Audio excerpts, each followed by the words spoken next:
3절에서 27절까지 말씀 보겠습니다. 마태복음 8장 23절에서 27절까지 말씀입니다.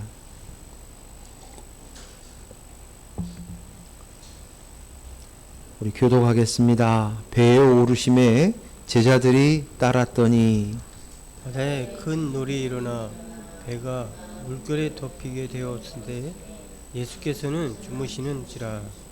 그 제자들이 나와 깨우며 이르되 주여 구원하소서 우리가 죽겠나이다. 예수께서 이르시되 어찌하여 무서워하느냐 믿음이 작은 자들아 하시고 곧 일어나사 바람과 바다를 꾸짖으시니 아주 잔잔하게 되거늘. 같이 읽습니다. 그 사람들이 놀랍게 여겨 이르되 아이가 어떠한 사람이기에 바람과 바다가 순종하는가 하더라. 아이라고 읽었어요 제가. 이가 네, 오늘 믿음의 의식이라는 제목으로 말씀을 나누겠습니다. 여러분은 의식이 있는 사람이라고 생각하십니까? 의식이 있다. 보통 의식이라고 말하는 것을 일 때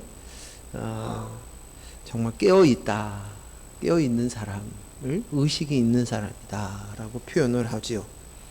그래서 우리가 의식을 얘기할 때 시대의 흐름들을 느끼는, 깨닫는 사람, 시대의식이 있다. 또 문제의식을 가지고 있다. 도덕의식이 있다. 준법의식이 있다. 시민의식이 있다.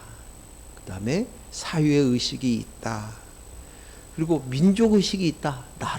대한민국에 대한 나라의식이 있다. 국민으로서의 의식이 있다라고 얘기합니다.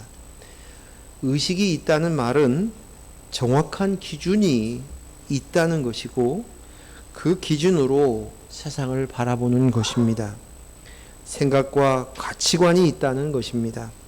그래서 깨어있는 시민의식을 가집시다 하면 시민으로서 마땅한 가치관과 생각이 정립이 되어 있고 그것에 따라서 살아가고 잘못된 것을 봤을 때 그것은 잘못되었습니다 라고 얘기하고 잘된 것인 이야기할 때 그것은 맞습니다, 옳습니다, 그것이 맞는 것입니다 라고 말하고 그렇게 나도 살아가는 사람을 의식이 있다 라고 얘기합니다.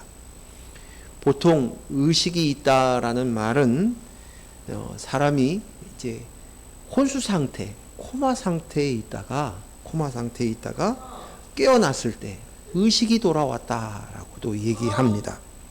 환자가 혼수 상태에 있다가 깨어나는 것, 내지는 꿈속에서 깊은 꿈속에 헤매다가 그 잠에서 깨어나서 이제 현실을 보는 것, 그것이 내가 꿈에서 깨어났다, 의식이 돌아왔다라고도 표현되어집니다. 교통사고로 의식을 잃었는데 의식이 돌아오질 않아요. 그래서 그런 상황 속에서 이제 정신이 다시 찾아서 사람을 알아보는 거예요. 그래서 그때 이 사람 의식이 돌아왔습니다. 그러나 간혹 가다가 의식은 돌아왔는데 몸이 움직이지 못하는 경우도 있을 수 있지요. 예. 오늘 성경에서는 의식이 있어야 된다고 얘기합니다. 너 의식이 있어야 돼. 그 의식은 뭐냐? 믿음의 의식이에요. 믿음으로 볼 줄 아는 의식이 있어야 된다는 것입니다. 오늘 우리는 예수님이 말씀하시는 그 의식, 믿음의 의식으로 생각하고 또 사고하고 그 가치관으로 반응할 수 있느냐? 너 믿음 의식 있니? 믿음 의식을 가져. 믿음의 의식을 가져. 신앙의 의식을 가져. 라고 말씀하십니다. 우리의 반응은 이 믿음 의식이 없으면 내가 좋아하는 것으로만 반응해요. 내게 이익이 되느냐 안 되느냐로만 반응합니다. 내가 좋아하는 것으로만 판단하고 반응합니다. 먹음직하고 보암직하고 탐스러운 것, 그것을 내 배를 채울 수 있을 것인가, 그것으로만 반응합니다. 우리가 가지고 있는 지정의는 혼적인 영역에 속하여 있습니다. 우리가 지정의, 영과 혼과 육으로 나눈다면, 때로는 영혼과 육으로 나눈다면, 그 혼은 우리의 지정의를 이야기하는 것입니다. 그런데 과거에는 영이 없이 혼으로만 살았습니다. 하나님의 영이 없다는 것은 영이 없는 거예요. 빈 그릇인 상이에요. 그래서 우리의 반응은 어떻게든지 내 목을 챙기는 것에 반응하는 거예요. 그것이 기준으로 살아가는 거예요. 그래서 내 목을 챙기기 위해서 싸우고 경쟁하고 전쟁을 치릅니다. 도둑질도 합니다. 훔치고 강도짓도 하고 거짓말도 하고 포장도 하고 위장도 하고 화장도 하는 것입니다. 내가 나야, 내가 하나님이야, 내가 내 나라를 지켜야 돼, 내 나라가 잘 되어야 돼, 내가 배불러야 돼, 내 가족을 챙겨야 돼 하는 생각으로 살아가는 것이에요. 이 생각은 여전히 믿음의 의식이 없는 그리스도인에게도 나옵니다. 사람들을 대화하다 보면, 심지어 목사인 경우에도 뭘로 반응하냐면 기독교에 이익이 되느냐 안 되느냐로 반응하는 거예요. 이건 믿음의 의식이 아니에요. 이것은 순전히 세상 사람들과 똑같은 영이 없는 혼으로 사는 사람들의 반응입니다. 그래서 저는 이런 사람들을 한두 번 본 것이 아니에요. 목사이다고 장로이다고 권사이다고 얘기하지만 보면 기독교에 이익이 되느냐 안 되느냐, 기독교의 법에 맞느냐 안 맞느냐로만 판단하는 거예요. 믿음이 없습니다. 이는 마치 성경에는 짐승들이 본능에 따라 반응하는 것과 같다. 짐승처럼 본능으로 그저 나만 챙기는 것, 내 이익만, 내 뱃속만 채우는 것과 똑같다. 단지 그 짐승과 다른 것은 좀 더 똑똑한 짐승에 불과하다는 거예요. 전도서 3장 18절, 21절에 아주 리얼하게 기록되어 있습니다. 같이 읽습니다. 내가 내 마음속으로 이루기를 인생들의 일에 대하여 하나님이 그들을 시험하시리니 그들이 자기가 짐승과 다름이 없는 줄을 깨닫게 하려 하심이라 하였노라. 인생이 당하는 일을 짐승도 당하나니 그들이 당하는 일이 일반이라. 다 동일한 호흡이 있어서 짐승이 죽음같이 사람도 죽으니 사람이 짐승보다 뛰어남이 없음을 모든 것이 헛됨이로다. 다 흙으로 말미암았으므로 다 흙으로 돌아가나니 다 한 곳으로 가거니와 인생들의 혼은 위로 올라가고 짐승의 혼은 아래 곧 땅으로 내려가는 줄 누가 알랴. 아멘. 여기에 혼이라고 표현되어 있으니까 지정이라고 생각하는데 여기 보면 인생의 혼이라고 얘기를 하는 거예요. 그것은 뭐냐면 그리스도의 영, 하나님의 영, 성령이 있는 자들은 하나님의 나라로 가지만 그렇지 않으면 짐승과 똑같이 땅으로 간다는 거예요. 지옥이죠. 지옥이에요. 땅으로 간다. 그래서 하나님의 영이 없으면 짐승이야, 똑같아, 흙이야, 먼지야 라고 이야기하는 마찬가지라는 것입니다. 믿음의 의식이 없으면 이것은 짐승입니다. 그래서 짐승의 반응과 똑같이 나오는 것입니다. 믿음의 의식은 뭐냐? 그것은 그리스도의 영이 나입니다. 그리스도고 영이 바로 나예요. 그리스도의 영이 내 머리예요. 라는 거예요. 하나님의 아들의 영이 내 안에 있다는 의식. 내가 하나님의 씨를 가지고 있다. 하나님의 씨, 하나님의 영 DNA, 그 피를 예수 그리스도의 십자가를 통하여서 내가 받은 존재가 되었습니다. 하나님의 피를 받은 거예요. 피를. 하나님은 영이시기 때문에 그 하나님의 영을 우리에게 주신 거예요. 이 사실을 인식하는 것이 믿음의 의식이에요. 새로운 내가 이 믿음 그리스도의 영을 받음으로 인하여서 내가 새롭게 창조되었어. 창조가 완성되었어. 새로운 피조물이라는 것을 아는 것이고 이것을 믿는 거예요. 이것이 믿음의 의식입니다. 근데 이것은 감정하고 구분을 해야 돼요. 감정을. 내가 느끼는 감정이나 기분 갖고는 상관이 없습니다. 이것은 사실이고 그 사실의 눈을 가지고 바라보는 것입니다. 어머니가 나를 낳으셨어요. 근데 그 어머니가 나를 일찍 키울 형편이 못 돼서 그냥 버리셨어요. 고아원에서 자랐어요.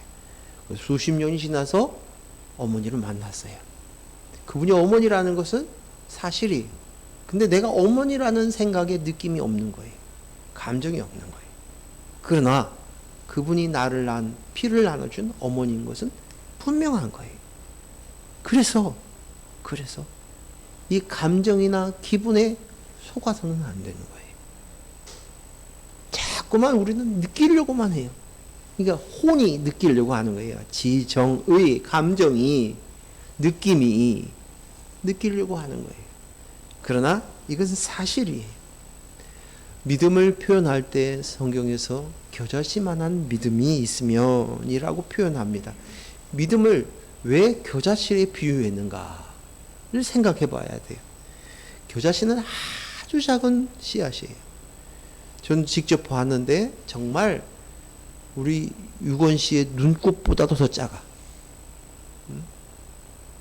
조그마한 깬보다도 더 작아요. 그래서 그 앞에서 내가 기침을 했다가는 다 날아가 버려요. 흔적이 없어지는 거예요. 그렇게 작은데, 근데 작지만 그 믿음으로 반응하는 것이다 라고 얘기하는 것은 그렇게 작은 믿음 씨앗이지만 그것은 생명이 있다는 거예요. 씨앗이라는 거예요. 오늘 저와 여러분에게 이 씨앗이 있는 줄로 믿습니다.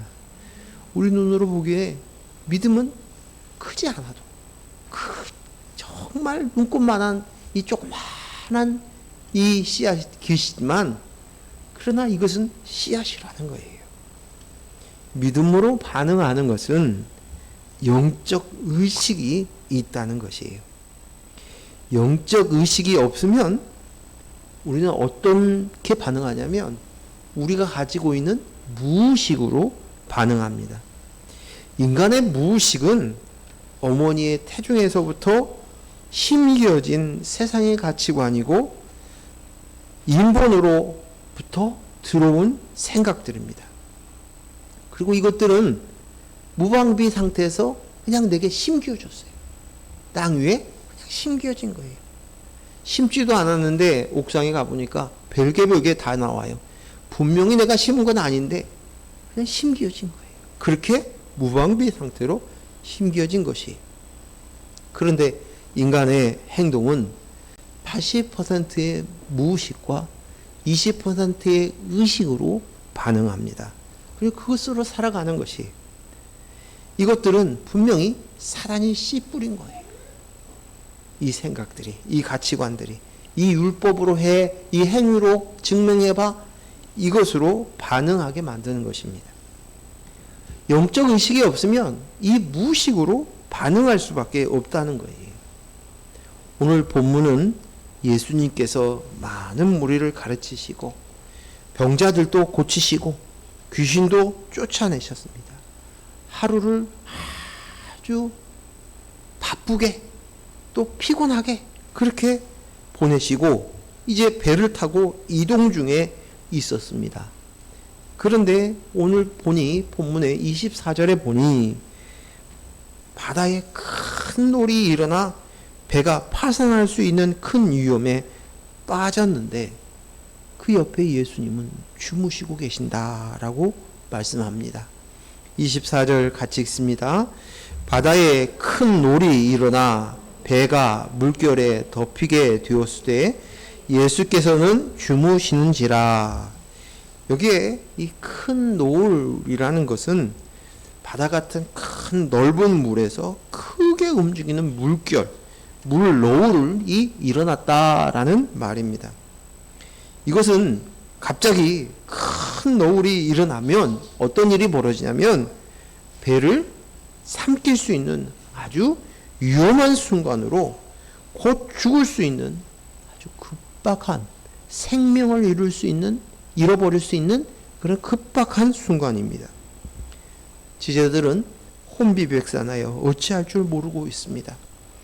제자들은 이미 어부로서의 오랜 경험과 경력을 가지고 있는 유능한 선원들이었습니다.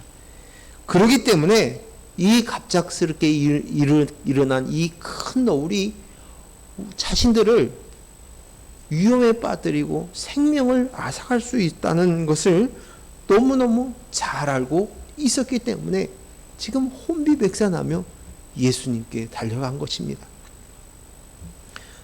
우린 인생을 항해한다라고 표현할 때가 많이 있어요.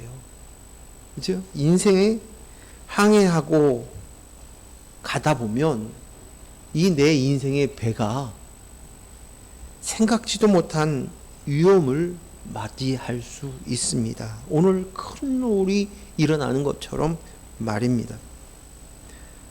갑작스런 큰 풍랑이 일어나고 그리고 큰 노을에 내 배를 덮친다면 우리는 꼼짝없이 파산할 수밖에 없습니다. 그래서 우리 마음속에 어떤 마음이냐? 인생의 배를 항해를 하면서 항상 조심하는 마음이 있어요. 염려하는 마음이 있어요. 경계하는 마음이 있어요. 주의하는 마음이 있어요. 아이를 학교를 보낼 때나 어디를 나갈 때나 남편을 직장에 보낼 때나 어디든지 간에 항상 경계합니다. 왜요? 우리는 알고 있어요. 우리가 생각지 못한 풍랑이 내게 일어날 수 있다는 사실들을 알기 때문입니다. 그러나 어쩔 수 없어요. 이것이 내가 조심한다고 해서 안 일어나는 것이 아닙니다. 누구나 당할 수 있습니다. 그럴 때이면 우리가 중요한 건 그 풍랑 앞에서 우리가 어떻게 반응하는 거예요. 어떻게 견디느냐. 이것이 중요한 것입니다. 큰 풍랑이 일어나는 것은 사람이 제어할 수 있다면 얼마나 좋겠습니까? 하지만 우리는 피조물입니다. 자연 앞에서는 언제나 작습니다. 큰 놀이 사람을 가려서 왔으면 좋겠는데 오늘 누구나 당할 수밖에 없습니다. 우리가 인생의 항해를 하는 순간에 늘 있을 수 있는 위험입니다. 사업이 망하게 되기도 하고 교통사고를 당하기도 하고 믿었던 사람으로부터 배반과 배신을 받아서 그 배신으로 인해서 갑작스럽게 빚더미 위에 나앉게 되기도 합니다. 건강을 잃을 수 있습니다. 생각지도 않고 나와는 상관없게만 느껴졌던 그 무서운 병마가 의사 앞에서 선고되어지는 순간도 있을 수 있습니다. 예상치 못한 큰 풍랑을 만나 내 인생이 다 삼키움을 당하는 그런 고통을 당할 수 있습니다. 그러나 우리는 알아야 할 일이 있어요. 우리가 기억해야 할 말이 있어요. 뭐냐면 그 큰 놀도 하나님의 허락하심이 없이는 되어지는 것이 없다는 사실이에요. 하나님의 허락하심이 없이 되어지는 것이 없어요. 또 그 큰 놀이, 내가 볼 때는 갑작스러운 일, 예상치 못한 일, 내가 무방비 상태에서 당한 일이라고 생각되어지고 있지만 하나님께서는 이 일을 허락하시면서 이미 그분은 나에 대한 준비를 하시고 계시다는 거예요. 나도 모르는 사이에 준비, 즉 나에 대한 생각을 가지고 계시고 계획을 가지고 계신다는 사실을 우리는 기억해야 될 줄로 믿습니다. 이게 믿음의 의식이에요. 오늘 배회 현장의 모습을 한번 상상해 보십시다. 당황한 제자들이 무서운 공포 속에서, 두려움 속에서 어찌할 바를 모르고 그들의 표정은 잔뜩 긴장된 모습으로 굳은 얼굴로 허둥대고 있습니다. 어찌할 바를 모릅니다. 그런데 그들의 선생님이고 그들의 주인인 예수님은 주무시고 계세요. 편안하게. 대단해요. 대단해요. 매우 상대적인 모습을 보여요. 그리고 이 모습을 성경에 기록하는 거예요. 난 죽을 것 같은데, 응? 예수님은 편안하게 주무시는 거예요. 난 곧 이제 내 인생의 끝장을 볼 것 같은데, 근데 예수님은 대조적으로 주무시고 계시는 거예요. 코를 골고 계시는 거예요. 제자들은 예수님을 깨우며 얘기합니다. 주여, 구원하소서. 우리가 죽게 되었습니다. 라고 말을 합니다. 흔들어 깨웁니다. 주여, 눈을 깨세요. 의식을 차리세요. 현실을 보십시오. 이 칙칙만한 풍랑이 우리를 죽게 만듭니다. 우리를 살려주십시오. 그만 좀 일어나세요. 의식을 차리세요. 그래서 우리를 구원해 주세요. 라고 말을 합니다. 제자들이 보기에는 자신들은 깨어있는 자예요. 그리고 예수님은 주무시니 의식이 없는 분이에요. 어떻게 그렇게 곤히 주무실 수 있습니까? 그런데 오늘 제자들의 눈에는 현실의식이 있고 자신들은 있고 예수님은 큰 이움 앞에서 그 고통당하는 제자들과 그 상황들을 의식이 없이 현실의식이 떨어진 존재이기 때문에 빨리 인식하시고 의식하십시오 라고 이야기합니다. 그런데 예수님이 깨시더니 이런 말씀을 하세요. 8장 26절 같이 읽습니다. 예수께서 이르시되 어찌하여 무서워하느냐 믿음이 작은 자들아 하시고 곧 일어나사 바람과 바다를 꾸짖으시니 아주 잔잔하게 되거늘. 아주 잔잔하게 되거늘. 예수님이 하시는 말씀이 제자들을 향해서 얘기합니다. 어찌하여 무서워하느냐 믿음이 작은 자들아. 너희들은 믿음의 의식이 없다는 거예요. 반대로 얘기하시는 거예요. 예수님은 나무라시는 거예요. 난 지금 무서워 죽겠는데 예수님이 눈을 뜨시며 보시면서 이 눈으로 뜨면은 이 상황이 얼마나 심각했는가. 예수님을 깨우지 않고는 도저히 살 수 없는 이런 상황인데도 불구하고 예수님은 오히려 태연하게 왜 무서워하느냐? 믿음이 작다라고 책망하시는 거예요. 이 이야기를 인본론으로 바라보면 이해할 수도 없고 도무지 납득이 가지 않습니다. 그리고 예수님의 반응에 당황스럽습니다. 예수님 왜 그래? 그리고 오히려 예수님의 그 반응 앞에서 우리는 상처를 받습니다. 내가 지금 죽을 똥살똥 이 큰 위기 속에서 예수님의 그 반응 앞에 믿음이 작다고 말씀하시는 이 말씀 앞에서 나 상처받았어 예수님 앞에. 이렇게 이야기하려지 몰라요. 내가 지금 암으로 죽어가는데 말이죠. 어떻게 예수님 가만히 있으세요? 라고 얘기할 때 예수님이 왜 믿음이 적은 자들아 라고 얘기하면 나 상처받았어요. 어떻게 예수님 그럴 수 있어요? 날 다 하신다면서요. 내 형편 하신다면서요. 이렇게 이야기할 수 있는 거예요. 그런데 이 상황에서 예수님이 보시는 인식과 사람들, 제자들이 보는 인식의 관점이 너무나도 대조적이고 크게 다르다는 것을 우리는 단박에 알 수 있습니다.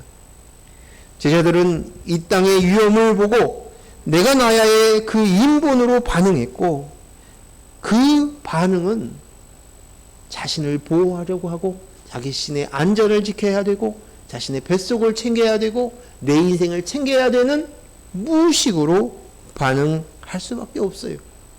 그 예수님이 그런 그 무의식으로밖에 반응하는 것이 당연한 것일 수도 있어요. 그냥 방심하고 있으면 믿음이 안 나오고 우리는 의식으로 그냥 무의식으로 표현되는 거예요. 그런데 예수님은 아세요? 무의식이 없다는 거예요.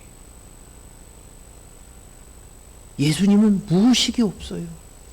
예수님은 의식밖에 없어요. 그래서 그 무의식으로 반응하지 않고 의식으로 하나님을 보는 거예요. 하나님 아버지를 보는 거예요. 인간은 무의식이 80%라서 무의식으로 반응하는 것이 어쩌면 당연한 것일는지 몰라요. 그래서 그 무의식으로 반응하고 자기가 가지고 있는 기질로 반응하는 것밖에 될 수 없는 거예요. 그리고 그것으로 지금 당한 상황을 통제하려고 합니다. 하지만 예수님은 무의식이 없으세요. 의식뿐이에요. 하나님이 아버지시고 그곳에 계시는 것을 보는 거예요. 그래서 예수님한테는 믿음이 필요 없어요. 근데 무의식이 80%를 가지고 있는 너에게는 믿음의 의식으로 반응해라. 왜 믿음이 없니? 라고 이야기하시는 거예요. 왜 무서워하니? 믿음으로 반응해. 라고 주시는 말씀인 거예요. 요한복음 14장 9절에서 18절 말씀인데 우리 교대로 교독하겠습니다.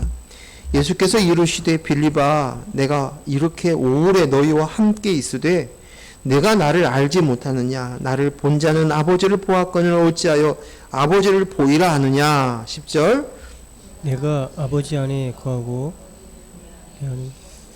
내가 믿지 아니하느냐? 내가 너희에게 이르는 말은 스스로 하는 것이 아니라 아버지께서 내 안에서 계셔서 그의 일을 하시는 것이라. 내가 아버지 안에 계시고 아버지께서 내 안에 계심을 믿으라. 그렇지 못하겠거는 행하는 그 일로 말미암아 나를 믿으라. 내가 진실로 진실로 너희에게 이르노니 나를 믿는 자는 내가 하는 일을 그도 할 것이요 또한 그보다 큰 일도 하리니 이는 내가 아버지께로 감이라.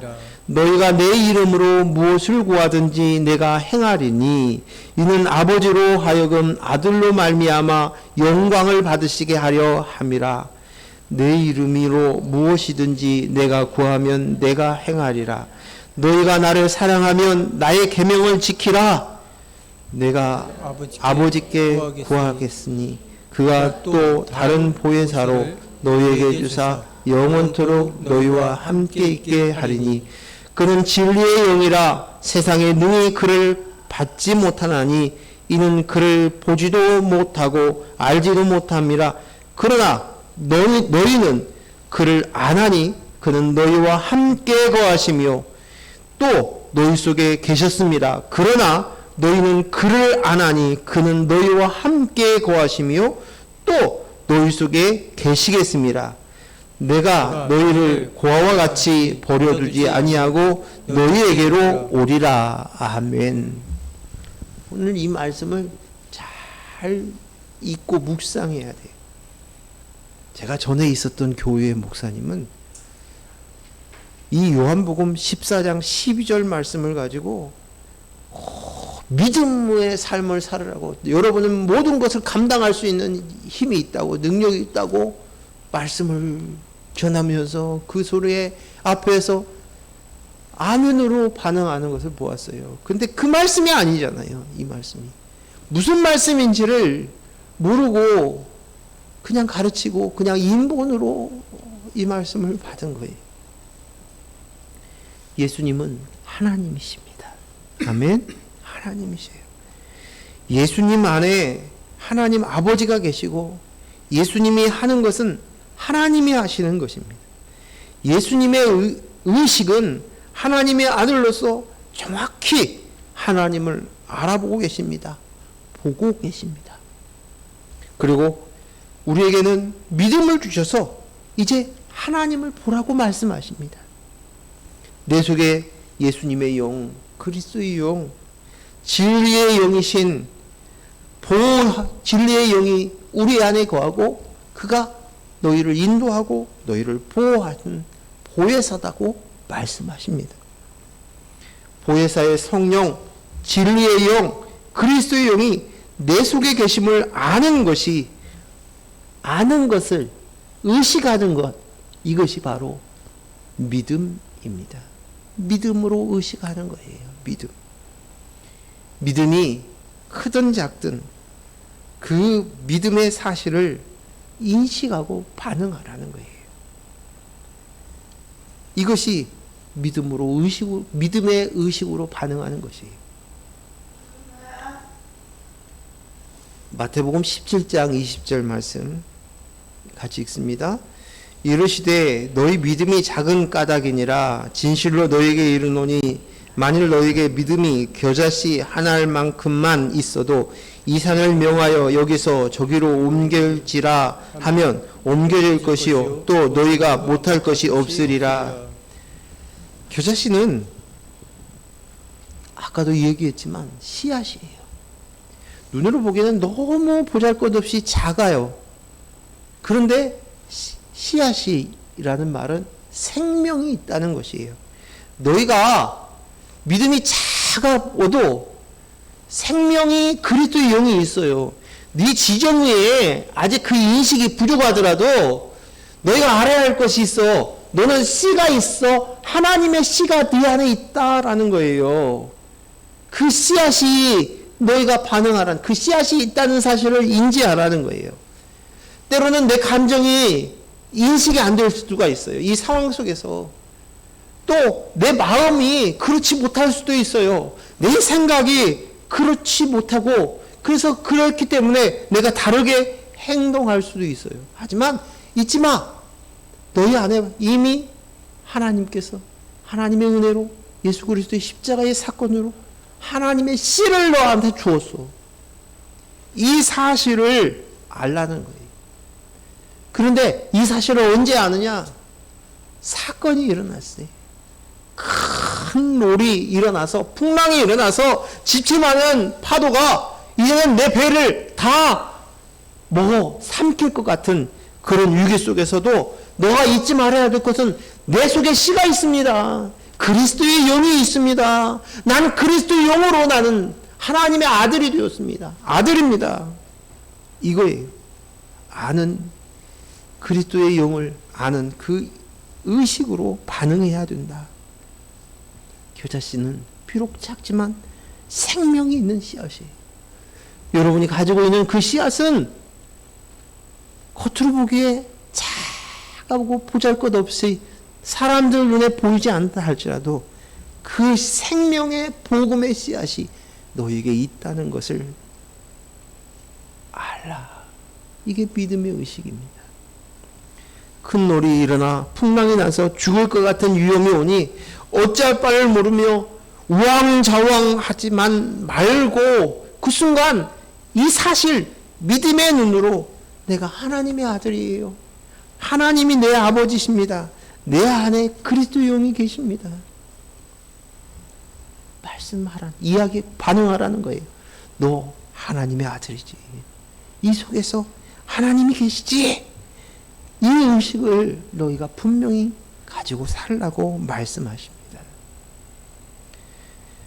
마태복음 16장을 보겠습니다. 16장 16절 유명한 말씀이죠. 같이 읽습니다. 시몬 베드로가 대답하여 이르되 주는 그리스도시요 살아계신 하나님의 아들이시니이다. 얼마나 놀라운 말씀이에요. 베드로가 이제는 의식에, 믿음의 의식으로 고백을 하는 거예요. 예수님이 누구냐고 질문했을 때 그가 얘기합니다. 그는 그리스도입니다. 하나님의 영, 성령, 예수님은 그리스도의 영입니다. 그리스도이십니다. 그리고 예수님은 하나님의 아들입니다. 하나님은 예수님의 아버지이십니다. 라고 이야기합니다. 이것이 예수님에 대한 의식이에요. 예수님을 바라보는 의식이에요. 그 의식은 우리의 믿음의 의식입니다. 그 예수님을 바라보는 그것처럼 똑같이 난 그리스도의 영이 나입니다. 그리스도의 영이 내 안에 있습니다. 그리스도입니다. 예수님이 그리스도시. 나를 향해서도 나는 그리스도십니다. 나는 하나님 아버지의 아들입니다. 나는 그리스도입니다. 나는 하나님 아버지의 아들입니다. 아멘. 난 그리스도십니다. 나는 하나님의 아버지의 아들입니다. 하나님이 내 아버지십니다. 하나님의 아들의 영을 예수 그리스도의 십자가의 사건으로 주셨어요. 내가 재창조되었어요. 이것으로 반응하는 거예요. 그런데 똑같은 마태복음 16장의 22절에서부터 보면 전혀 다른 반응을 보입니다. 베드로가 또 이렇게 얘기합니다. 22절에서 24절 같이 읽습니다. 베드로가 예수를 붙들고 항변하여 이르되 주여 그리 마옵소서. 이 일이 결코 주께 미치지 아니할지이다. 예수께서 돌이키시며 베드로에게 이르시되 사탄아 내 뒤로 물러가라.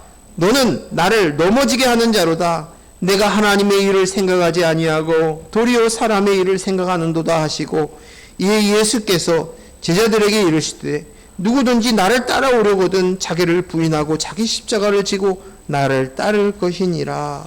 아멘. 베드로가 예수님께서 이제 그 고백을 들으시고 내가 이제 십자가로 간다. 죽는다.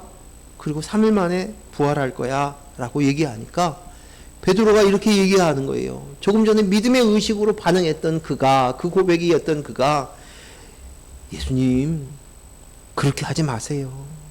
이 일이 예수님 앞에 일어나지 않을 거예요. 마치 예수님을 위하는 것처럼 이야기하고 있습니다. 그런데 그가 지금 반응하는 것은 믿음의 의식을 잃어버린 모습입니다. 인본으로 돌아가니 그 무의식의 인본이 발동한 것입니다. 이 일은 누가 한 것이라고요? 사탄이 한 것이라는 거예요. 사탄이 하는 짓이다. 인본으로 반응하는 것은 사탄이 하는 일이에요. 인본으로 반응하는 것은 사탄의 말을 따르는 거예요. 내가 사탄이 되는 거예요. 사탄의 도구가 되는 거예요. 믿음으로 반응하지 않고 하나님의 영, 그리스도의 영으로 나입니다로 반응하지 않으면 사탄이 하는 짓을 하고 있는 것입니다. 사탄은 예수 그리스도께서 십자가로 가는 것을 막고 방해하는 일이 사탄이 하는 일입니다.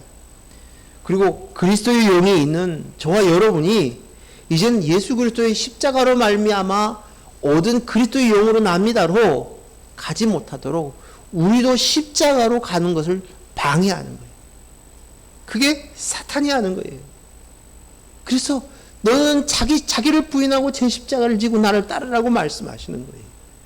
그러지 말고 그 말 듣지 말고 믿음으로 의식하여서 십자가로 가라고, 십자가 앞으로 가라고 이야기하는 것입니다.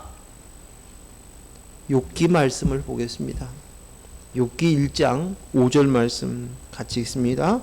그들이 차례대로 잔치를 끝내며 욥이 그들을 불러다가 성결하게 하되 아침에 일어나서 그들의 명수대로 번제를 드렸으니 이는 욥이 말하기를 혹시 내 아들들이 죄를 범하여 마음으로 하나님을 욕되게 하였을까 함이라. 욥의 행위가 항상 이러하였더라. 아멘. 우리는 욥의 이런 반응을 보면서 뭐라고 했냐면 아야, 욥이 정말 대단한 믿음이다. 신앙이 참 좋구나. 참 신실한 사람이다. 라고 이야기합니다. 참 경건한 사람이다. 참 어떻게 저렇게 항상 하나님을 생각하면서 행여나 무시 중이라도 내가 실수할까봐, 아니면 내 자식들도 무식 중에서라도 자기가 죄를 지었을까봐 걱정하는 거예요. 그런데 오늘 놀랍게 이 반응은 그가 믿음으로 의식을 발휘하는 게 아니라 무의식으로 믿음이 없이 반응하는 거예요. 하나님께 주지면 어떻게 해? 하나님이 벌 내리시면 어떻게 해? 그러니까 만약에라도 모르니까, 죄를 안 지었겠지만 죄 지었을는지 모르니까 번제를 드리고 희생제를 드려야 돼 라고 얘기하는 거예요. 내가 행위로 하나님께 잘 믿어야 돼. 내가 율법을 잘 지켜야 돼. 나 죄 지으면 안 돼. 내가 바르게 살아야 돼 하는 이 무의식의 생각 속에서 하나님을 섬기는 거예요. 근데 보통 그리스도인들의 모습들이, 지금 현존에 살고 있는 많은 사람들의 반응이 이 반응이에요. 내가 하나님을 잘 섬기려고, 죄 짓지 않으려고만 애를 쓰는 거예요. 아니야, 너희는 믿음의 의식을 가지고 살아야 돼 라고 얘기하는 거예요. 그래서 이 욥기의 핵심의 결과가 마지막에 기록되어 있는 거예요. 욥이 환난을 통해서 얻게 되어지는 결론이에요. 욥기 42장 5절 6절 같이 읽습니다. 내가 죽게 대하여 귀로 듣기만 하였사오나 이제는 눈으로 주를 배움나이다. 그러므로 내가 스스로 거두어드리고 티끌과 재 가운데에서 회개하나이다. 욥은 자식도 잃었어요. 재산도 잃었어요. 자신의 소유를 다 잃었어요. 아내는 저주하라고 하면서 떠나버렸어요. 온통 몸은 악창으로 인하여서 온 몸을 질그릇 조각으로 긁어야만 되는 상황이었어요. 친구들이 찾아왔습니다. 친구들이 위하는 것처럼 얘기하지만 너 죄 지었으니까 벌 받은 것이라고. 잘 생각해 보라고. 네 행동, 네가 심은 대로 거둔 거라고 이야기합니다. 회개하라고 윽박지릅니다. 이 내용이 욥기 그 2장부터 시작해서 끝까지 37장까지 계속 되어집니다. 그런데 이 소란이 멈춰지는 것이 하나님께서 직접 욥을 만나주시고 나서부터입니다. 그때서야 그가 깨닫습니다. 하나님이 창조주이신 것을. 하나님이 창조주 앞에 내가 흙이라는 것, 먼지라는 것을 인지하는 거예요. 하나님 앞에서 내가 질그릇이었구나, 먼지였구나. 이것을 그때서야 의식하는 거예요. 하나님을 의식하는 거예요. 내가 하나님의 나라에서 하나님이 만든 피조물로서 내가 살아가는 거야. 이게 하나님 나라에 산다. 이것을 우리가 신전의식이라고 표현해야죠. 하나님 앞에서 산다. 하나님을 의식하면서 산다. 신전의식. 주님은 믿음의 의식으로 반응하라고 묻고 계십니다. 내게 주는 그리스도의 영으로 너 반응하고 있니? 혹시 내 인생을 챙기고 짐승들처럼 똑같이 그렇게 반응하고 살고 있지는 않니? 너에게 하나님의 영, 그리스도의 영이 있어. 넌 하나님의 아들이야. 이 의식으로 너가 보라는 거예요. 아들로 살라는 거예요. 그러자 오늘 본문에 바다도 하늘도 풍랑도 잠잠하게 되어집니다. 육의 지정의가 다시 지정으로, 그 혼으로, 짐승으로 반응하는 것으로 이제는 돌아가지 말고 내 영에 하나님의 영이 계신 것으로 세상을 보고 하나님의 아버지이시고 내가 아들인 것으로 알고 그것으로 반응하라고 말씀하십니다. 우린 기질대로 잘 살면 문제를 못 봅니다. 잘 살고 있는 줄 알아요. 문제가 없는 줄 알아요. 멀쩡한 줄 알아요. 그러나 우리에게 하나님께서는 큰 노를 허락하셔요. 허락됨 속에서 큰 노를 우리에게 깨닫게 하세요.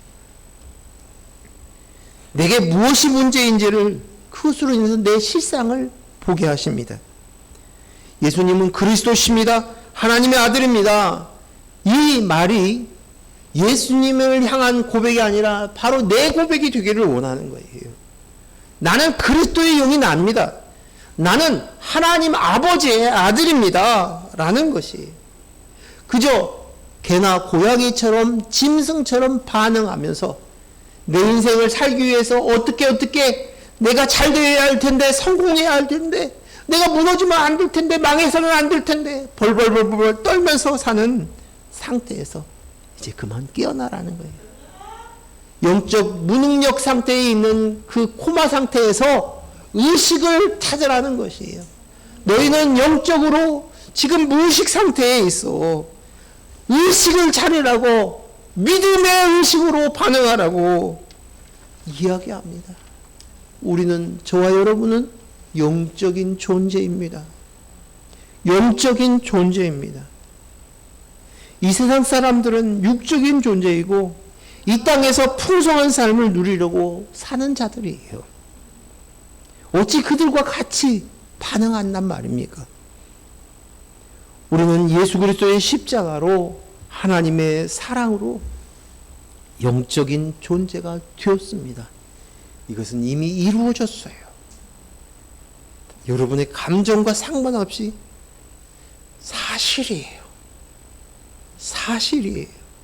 보아야 돼요. 내가 부모님의 피를, DNA를 받고 싶어서 받은 자가 아니에요. 그냥 주어줬어요. 내 선택이 아니에요. 내가 영적 DNA를 받았어요. 그리스도의 영. 내 선택, 내 행위로, 율법으로 되어진 것이 아니라는 거예요. 이건 현실이에요. 그 비록 작은 믿음이었지만, 작아 보이지만 거기는 씨가 있어요. 생명이 있어요. 그것으로 반응해야 돼요. 육의 눈으로 그 현상을 봤을 때는 풍랑만 일어나면 내 육신의 생명, 그것만 바라보고 삽니다. 근데 그 풍랑이 일어날 때 우리는 영적인 눈으로 하나님의 아들 된 나를 보아야 돼요. 나를 인식해야 돼요. 믿음으로 반응해야 합니다. 그것으로 풍성함을 누려야 됩니다. 그것이 되었을 때 우리는 진짜 세상이 알 수도 줄 수도 없는 평안함이, 안식이 내 안에 있게 되어집니다. 우리는 이 땅에서 잘됨으로 사는 자가 아닙니다. 물론 잘 되는 것이 잠깐은 좋을 수 있습니다. 그것이 나를 풍성하게 잠깐은 느낄 수 있습니다. 그러나 그것으로 나를 진짜 풍성함을, 삶을 만들지 않습니다. 우리는 하나님의 아들의 영, 하나님의 아버지가 계심으로 말미암아 우리는 풍성함과 안식함을 얻을 수 있습니다. 그래서 늘 깨어 근신하라고 말씀하십니다. 사랑으로 반응하라고.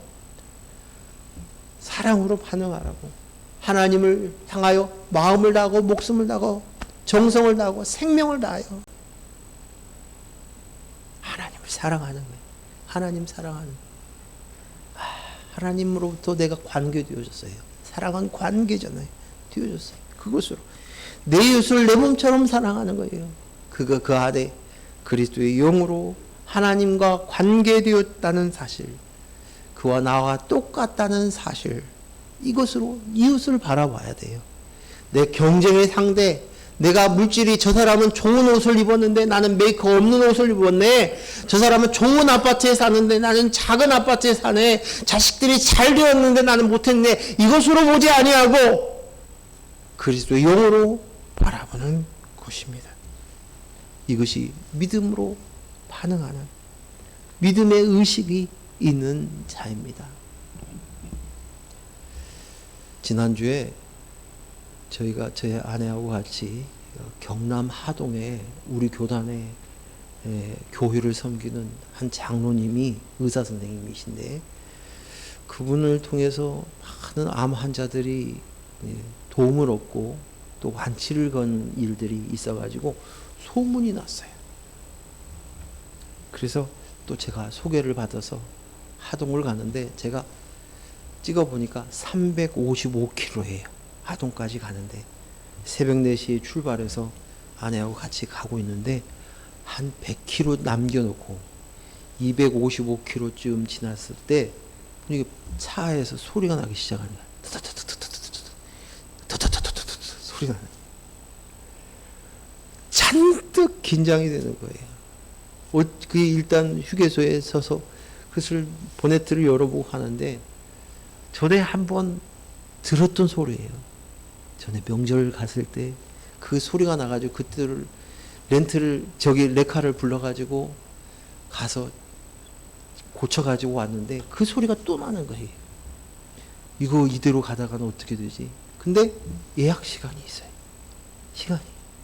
새벽 4시에 출발했어도 예약 시간이 있어요. 이거 어떻게 하지? 불안한 가운데 믿음으로 100km를 운전해서 병원까지 갔는데 아무 이상이 없는 거예요. 근데 그 가운데서 제 안에 탁 와닿는 상황이 보여지는 거예요.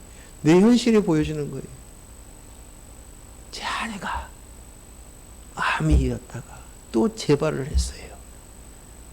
근데 하루하루 사는 것이 항상 긴장하면서 사는 거예요. 긴장하네. 이 차가 다다다다다 소리 나니까 이거 불안한데 그래서 그 가운데서 쭉 그래 하나님께서 이 일 가운데서 계시고 이 속에서 하나님 일하시지. 무사히 갔어요. 가고 의사를 만났어요. 근데 의사가 말하는 얘기가 특별한 무슨 약이 있는 처방이 있는 것은 아니었어요. 그래서 만났어요. 그 사이에 저는 가서 카센터에 가서 치료를 받았어요. 차를. 그리고 이제 다시 돌아와가지고 점심을 먹고 이제 의정부로 올라오려고 그러는데 또 소리가 나는 거예요. 다다다다 소리가 나게. 그래서 다시 그 카센터에 갔어요. 카센터에 갔더니 고개를 살살살 하면서 엔진에게 이런 문제가 있는데 부속 하나씩만 바꾸면 되는데 이게 잘 안 열린다는 거예요. 억지로 한번 열어보겠습니다 하더니 그냥 뚝 끊어져 버렸어요. 그래서 앰뷸런스를 탔어요. 레카차를 타고 35km 떨어진 광양으로 갔어요. 거기밖에 엔진을 고칠 데가 없어서 거기를 갔는데 그 속에 제가 봤을 때 사람으로 얘기하면 심장 전문의가 있더라고요. 감동을 받았어요. 제가 그래서 그분 명함을 받아왔어요. 김학남 선생님이신데 어떻게 그렇게 나사를 꺼내고 또 그거 가운데서 다 칠했는데 다 고치고 나니까 저녁 때게 됐는데 엔진 소리가 너무 좋은 거예요. 그러면서 내가 감동을 받아가지고 옆에서 가지를 않고 그냥 계속 이렇게 쳐다보고 있으니 그분도 신이 나가지고 다 고쳐가지고 편안하게 돌아왔어요. 근데 저는 그 속에서 하나님이 내 인생 가운데 가시는 그 일을 보았어요. 그것이 와닿는 거예요. 느껴지는 거예요. 믿음의 그림이 믿음의 눈으로 하나님께서 내 인생 가운데서 행하시고 계시는 그것을 본 거예요. 살고 죽고가 문제가 아니에요. 내 마음에 내 몸에 육신이 병들고 건강하고가 중요한 게 아니라 이 큰 노를 통해서 믿음의 의식을 갖는 것이 너무 중요하시고 그걸 가르쳐 주시는 거예요. 체험시켜 주시는 거예요. 그것을 보았어요. 이 모든 일에 하나님이 계십니다. 하나님이 준비하셨어요. 난 준비 하나도 안 된 것 같은데 계획하시고 예정하시고 이끌어 가신 이 일을 통해서 믿음으로 의식하기를 바라요. 믿음의 눈으로 보기를 원합니다. 믿음이 작은 자들아 라고 말씀하셨을 때 제가 이 말씀을 보면서 깨달은 것이 있어요. 믿음은 있다는 거예요. 여러분에게. 비록 작지만 믿음은 있어요. 그래서 믿음이 없는 자들이라고 하지 않으시고 믿음이 작은 자들이라고 말씀하시는 거예요. 오늘 그 겨자씨만한 믿음이 있다는 사실을 이 믿음으로 눈으로 의식하며 사시기를 바랍니다. 기도하겠습니다. 하나님 감사합니다. 믿음의 의식으로 반응하겠습니다. 예수님의 이름으로 기도했습니다. 아멘. 기도 준비한